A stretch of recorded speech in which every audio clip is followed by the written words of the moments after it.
If you've got tight hips, this is where you want to be. My name is Amanda, and today I am sharing 3 of my favorite stretches with you to open up your hips. So you're going to want either a big blanket or a big towel, or a cushion or a yoga bolster, or even yoga blocks. So go grab what you have around the house now and come meet me back in just a second.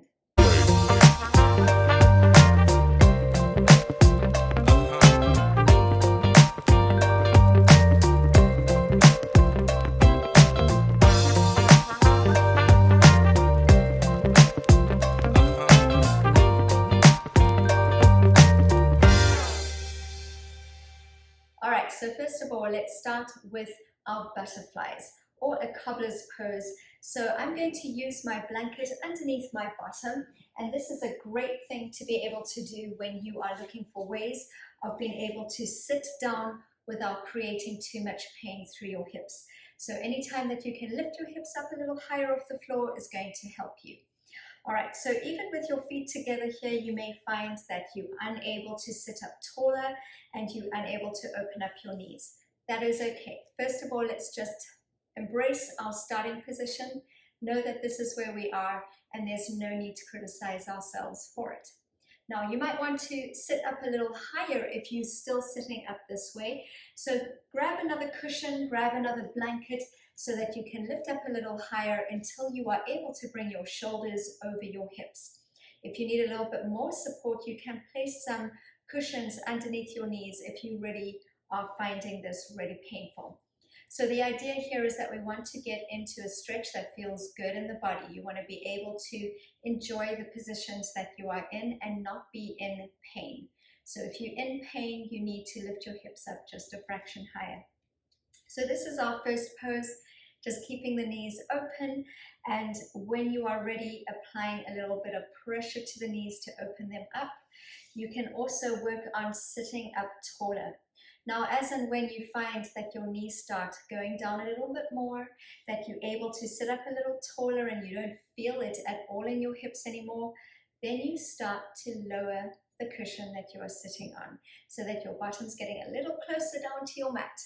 All right, so this is exercise number 1, and you're going to do this in your own time, in your own home, whenever you are watching TV or reading a book. Get down on the floor into this pose. Exercise number 2, we are going to change the position of our knees. So bring your hands behind your back. You're going to bring your knees together and just let your knees fall in. Take the feet nice and wide. Now just rock side to side here. You want to be slow and gentle, just feeling your way through your hip joint. This is an unusual position to be in. It's not a position that you'll often find yourself in, so you might find that your hips are pretty tight here. Again, that is okay. After you've sat watching TV in your cobbler's pose, you might want to do this stretch just to counteract your stretch. We don't always want to stretch in one direction. You want to do it on both sides. So this is the opposite of the cobbler's pose, bringing the knees in, and therefore you will get a more balanced stretch by doing it this way. Now, once you've done a few reps of these and you're feeling pretty good, you might want to just let the knees hang in and let gravity do its thing as your knees come down towards your center. Exercise number 3, we're going to take our leg out to the side and get some mobility, lifting the leg up to the side. So I'm not going to use my cushioning for this, but of course you can if you bring it underneath your bottom. It means that your knee to the side is not being lifted up as high. So what we're aiming to do is bring our knee in line with our hip.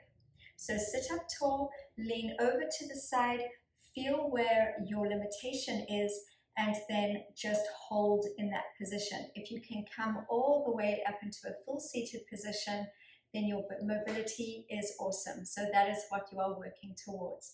Now you do want to try and push this hip down a little lower, feeling that compression into the hip. All right, remember, feel awesome in your body, not to the point of pain.